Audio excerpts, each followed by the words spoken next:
Baik. Kita akan cerita beberapa perkara hari ini. Yang pertama mengenai isu Isham Jalil mengajak Zahid berdebat. So dia kata apa yang berlaku. Dusuki, Ustaz Ahmad Dusuki menuduh Maiz dan Sultan Selangor ejen liberal setelah dia punya setelah watikah ataupun watikahnya telah ditarik balik lah. Punya marah dia dengan Maiz punya marah dia dengan Maiz. Tapi dia tuduh Maiz je, dia tak tuduh Sultan Selangor. Sekali lah tu.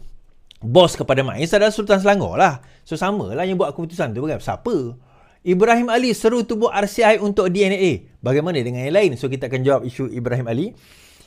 Apakah Angkatan Muda Keadilan Anjur Solidarity Palestine yang berlaku hari Jumaat ini, insya-Allah. Wish I can join lah, tapi tak boleh nak join. Okay. Alright. Yang pertama, okay, kita bawa. Malaysia sentiasa lantang suarakan isu Palestin, TPM, Timbalan Perdana Menteri. Timbalan Perdana Menteri, Datuk Seri Ahmad Zahid Hamidi menyatakan pendirian Malaysia terhadap konflik Palestin-Israel ketika persidangan Dewan Rakyat di bangunan Parlimen hari ini. Timbalan Perdana Menteri Datuk Seri Ahmad Zahid menegaskan kerajaan Malaysia berpendapat rakyat Palestin perlu dikembalikan hak mutlak dan bebas daripada pendudukan haram Israel. Katanya ia termasuk hak untuk mendapatkan kembali tanah yang telah dirampas oleh Israel dan hak membentuk sebuah negara Palestin yang merdeka dan berdaulat dengan Baitul Maqdis Timur sebagai ibu negara. Menurutnya, pendirian lantang dan tegas Malaysia telah kerap kali dinyatakan secara jelas dan terang di setiap lapangan keadaan dan masa. Ia termasuklah di Pertubuhan Kerjasama Islam OIC, Majlis Hak Asasi Manusia Pertubuhan Bangsa-Bangsa Bersatu, UNHRC, Pergerakan Negara Berkecuali NAM dan Pertubuhan Bangsa-Bangsa Bersatu PBB. Perdana Menteri sendiri dalam ucapannya di Perhimpunan Agung PBB di New York pada 22 September tegas menekankan pendirian Malaysia mengenai isu Palestin. Ketegasan Malaysia juga jelas dapat dilihat berdasarkan kenyataan keras yang sering kali dikeluarkan negara dalam mengancam dan membantah segala bentuk provokasi tindakan keganasan rejim Israel. Dalam masa yang sama, tuan-tuan, AMK, Angkatan Muda Keadilan Parti Keadilan Rakyat, telah menyeru agar diadakan satu solidariti untuk Palestin pada Jumaat ini. Sebagai menzahirkan solidariti kepada Palestin, satu himpunan solidariti akan diadakan setelah solat Jumaat bertempat di Surau Tabung Haji, Jalan Tun Razak, Ibu Negara. Ketua Angkatan Muda Keadilan Adam Adli ketika memaklumkan perkara ini berkata himpunan tersebut terbuka kepada semua, termasuklah pemimpin pembangkang. So dipersilakan untuk ke pemimpin pembangkang ni hadir sekali dalam solidariti tersebut. Sebab ini melibatkan kemanusiaan, melainkan kalau pembangkang pun nak tengok benda itu sebagai satu perkara politik dan politik sempit, saya tak tahulah. Selain daripada itu, kita menjemput semua untuk datang. I wish I can come, tapi tak boleh. I wish I can come. Now, issue Palestine has been going on for so long. Saya tak nak ulas benda ni panjang. Ramai orang dah ulas yang lebih berautoriti dan panjang mengenai isu ini. Dan insyaAllah saya try contact kawan saya yang memang orang Palestin pun dan tinggal di sana. Saya dah kenal dia agak lama jugalah. Dan insyaAllah saya akan cuba hubungi beliau dan bertanya keadaan selepas ini, insyaAllah. So harap-harap semua rakyat semua okey. Ni masalah politik, tuan-tuan. Masalah politik, masalah ketenteraan, masalah peperangan. Tapi dia tidak melibatkan rakyat yang sepatutnya tidak sepatutnya tidak menimbulkan collateral damage terhadap rakyat-rakyat.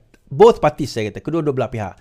Namun begitu kita kata kadang-kadang when it comes to war, bila kita melibatkan peperangan, benda itu akan berlaku. Baik, seterusnya KDN cadang untuk supaya penyalahgunaan dadah tidak akan didakwa. Penyalahgunaan dadah tidak akan didakwa. Kerajaan bercadang untuk tidak lagi mendakwa dan mengheret pesalah penyalahgunaan dadah ke mahkamah bagi kesalahan yang dilakukan sekaligus dijatuhkan hukuman penjara. Sebaliknya, Menteri Dalam Negeri berkata mereka ini akan terus dibawa ke Pusat Pemulihan Sedia Ada Seliaan AADK. Menurut Saifuddin, ia dapat dilakukan melalui pindaan akta berkaitan penagih dadah. Bagi memastikan perundangan semasa terus relevan, kerajaan telah bersetuju bahawa dasar pengalihan penyalahgunaan dadah dari hukuman penjara, program rawatan dan pemulihan dadah perlu dilaksanakan. Sehubungan itu, Kementerian sedang menyediakan rang undang-undang Akta Penyalahgunaan Dadah dan Bahan Rawatan 1983 bagi membina Akta Penagih Dadah 1983, katanya. Katanya akta ini akan merangkumi aspek perundangan lebih komprehensif dari tersusun bagi membolehkan penyalahgunaan dadah dan penagih dadah serta bahan dapat menerima rawatan dan pemulihan dengan sewajarnya. Namun begitu, kerajaan tidak akan kompromi dan akan mengambil tindakan tegas terhadap kesalahan penawaran dadah selaras dengan peruntukan semasa. Draft RU tersebut dalam proses akhir semakan. Mengulas lanjut, Saifuddin berkata cadangan berhubung cadangan itu akan dimukakan pada sesi Dewan Rakyat kali ini. InsyaAllah sesi ini mungkin di hujung kita bercadang nak membukakan pindaan terhadap undang-undang atau akta penagih dadah, khususnya Seksyen 15.1. Kan? Seksyen 15.1. Baik. Okey. Kita nak cerita bab ni sekarang. Sekarang ni kerajaan nak mengalihkan akta penagihan dadah ni daripada siapa yang menagih dadah sebelum ini. Kalau sesiapa yang menagih dadah ditangkap, kalau tak silap saya, untuk kali yang ketiga, dia boleh dimasukkan ke dalam penjara. Sebelum ini biasanya dihantar ke pusat pemulihan. Tapi pusat pemulihan kali ketiga mungkin dia akan masukkan ke dalam penjara.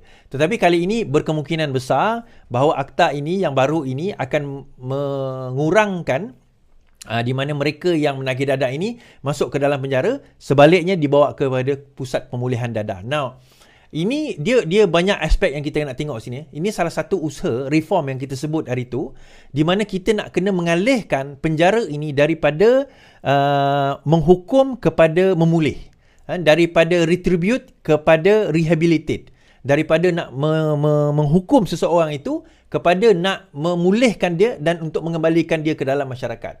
Ini adalah satu kaedah yang perlu kita lihat secara drastik. Kalau saya belajar undang-undang dahulu, ini dua perdebatan yang besar lah.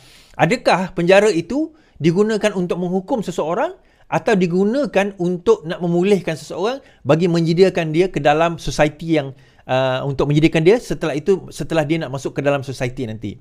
So, ini satu perdebatan. Jadi bila saya lihat di dalam isu ni sendiri kan, so saya sendirilah dalam lockup dahulu, kalau saya tengok daripada lebih kurang 16-17 orang kita dalam satu sel tu, dalam satu lockup tu, majority, saya boleh katakan daripada 17 orang tu, mungkin dalam 10 orang, 11 orang tu adalah penagih dadah.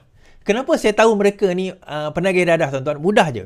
Yang tak menagih dadah tu, dia akan bangun, dia akan bercakap dengan kita, yalah kalau dah 5 hari duduk dalam tu, apa kita nak buat? Borak lah. So saya tahu, saya tanya borak, kadang-kadang ada yang pukul, ada yang dakwaan membunuh, ada yang dakwaan menyertai dadah dan sebagainya. Tetapi yang lain tu, yang kita boleh tahu, ada yang scammer pun ada, menarik Tetapi yang lain tu saya tengok dadah sebab mereka hanya bangun sewaktu makan. Dah habis makan dia orang tidur balik. So saya kata, ini dadah ya? Dadah dia kata. Dan hari terakhir saya ada seorang mamat ni, dia kerja security guard, dia duduk kat area Chowkit tu. Dia kata dia kena serbu masa dia tengah ambil barang. Saya tak nak sebutlah barang apa. So hari terakhir tu baru dia bangun. Dia dah sober kan? Dia kena tangkap tu, dia tidur je kerja dia. Hari terakhir tu baru dia bangun, dia sober. So saya borak dengan dia. Dia kata dia ni security guard. Dia kata dia security guard. Dan malam dia kena tangkap tu, dia memang tengah nak ambil barang. Saya kata, kenapa nak ambil barang tu? Saya kata, dia kata saya nak ambil tu sebab saya kerja security guard. Saya perlu berjaga malam. Katanya lah, itu alasan dia. Betul atau tidak? Wallahualam. Dia kena ambil benda tu. So dia check positif. So dia kena angkut. So all that membawa kepada persoalan yang lebih kritikal. Betapa sekarang ini kerajaan nak melihat undang-undang ni dalam satu reform yang baru, tuan-tuan. Kita nak bercakap tentang undang-undang reformasi yang keadilan sebut selama ini. Ini adalah salah satu benda yang kita buat. Pertama, kita bercakap tentang soal hukuman gantung. Kita sebelum ini bunuh dan sewaktu dengannya hukuman gantung mandatory, tak ada pilihan. Sekarang ini kita telah buat hukuman gantung itu menjadi satu pilihan. Maksudnya, hakim boleh menentukan gantung atau tidak. Kalau sebelum ini gantung itu mandatory, jatuh sabit saja kesalahan, contohnya akta bunuh atau akta dadah berbahaya, mengedar dan sebagainya, maka tidak ada undang-undang lain, tidak ada undang-undang pilihan, no alternative, mandatory, hukumannya adalah gantung. Kedua, antara reform yang kita buat sekarang ini tak. Sekarang ini hakim ada pilihan. Yang kedua, bila kita bercakap tentang reform, yang ni juga tak ramai orang sedar dan tahu. Ni saya cerita pada tuan-tuan. Berkaitan dengan bunuh diri. Sebelum ini, undang-undang bunuh diri, dan saya pernah cakap benda ini sebelum lagi ini, sebelum kejadian ini sewaktu COVID 2020, saya kata undang-undang bunuh diri tidak patut, kalau orang itu tak berjaya bunuh diri, kita penjarakan. Ini yang berlaku dalam negara kita. Ini negara lain dah reform dah undang-undang ni. Bila seseorang itu cubaan membunuh diri, cuba membunuh diri, kalau dia tidak berjaya membunuh diri, maka dengan itu dia akan dipenjarakan. Nah, undang-undang yang di-amendkan baru-baru ini, yang tak ramai yang tahu pun, yang negara kita dah amend, sesiapa yang ada cubaan membunuh diri, instead of kita penjarakan dia, kita hantar dia ke pusat pemulihan. Bukan pusat pemulihan, maksudnya rawatan mental dan sebagainya. Sebab bunuh diri ni, tuan-tuan, melibatkan mental state. Dia bukannya keadaan, dia ada condition yang lain. yang melibatkan medical, yang melibatkan perubatan, yang melibatkan akal dan otak. Yang ini adalah satu rawatan yang lain. Sama juga dengan penagih dadah ni. Penagih dadah ni, kalau kita tanya pilihan mereka nak menagih atau tidak, majoriti mereka kata mereka tak nak menagih dah. Tetapi mereka tak ada pilihan. Kita tangkap, masukkan dalam penjara. Sewaktu saya ditahan, lepas saya keluar daripada lokap tu, saya dekat lokap mahkamah. Saya duduk kat lokap mahkamah. Sebelah saya tu, dia penagih dadah juga. Penagih dadah, dia orang Bangla. Dia Bangla lah, bukan orang Malaysia. Dia Bangla. Dia kata dia kena tangkap penagih dadah.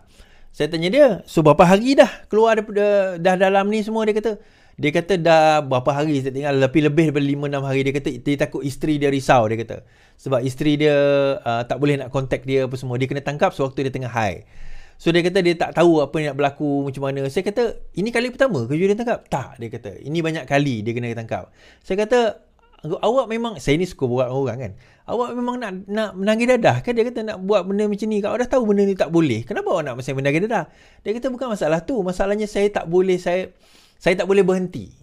Saya tak boleh berhenti. Dia panggil ketagihan dah. Saya tak boleh nak quit, dia kata. Saya tak boleh nak quit. It started off mungkin dengan suka-suka atau kawan paksa dan sebagainya, tapi dia kata dia tak boleh nak quit, menyebabkan dia jadi macam tu. So now we have to look into benda perkara ini tidak semudah dengan hanya sekadar kita nak memenjarakan seseorang. Kan? Kalau dadah je nak ambil langkah mudah, kita penjarakan. Lepas tu dia keluar, masuk balik masyarakat, menagih tadi, masuk lagi. Kan? Keluar, masuk lagi. Keluar, masuk lagi. Jadi dia tak solve the problem tu. The core problem tu sendiri, iaitu penagihan itu sendiri tak solve. Sebab itu, then we have to look into the society itself lah. Kenapa dia berlaku, apa yang berlaku. Tetapi itu on the lower tier. On the upper tier bagi saya adalah isu, macam saya kata, musuh nombor satu negara ni bukan dadah. Musuh nombor satu negara ni rasuah.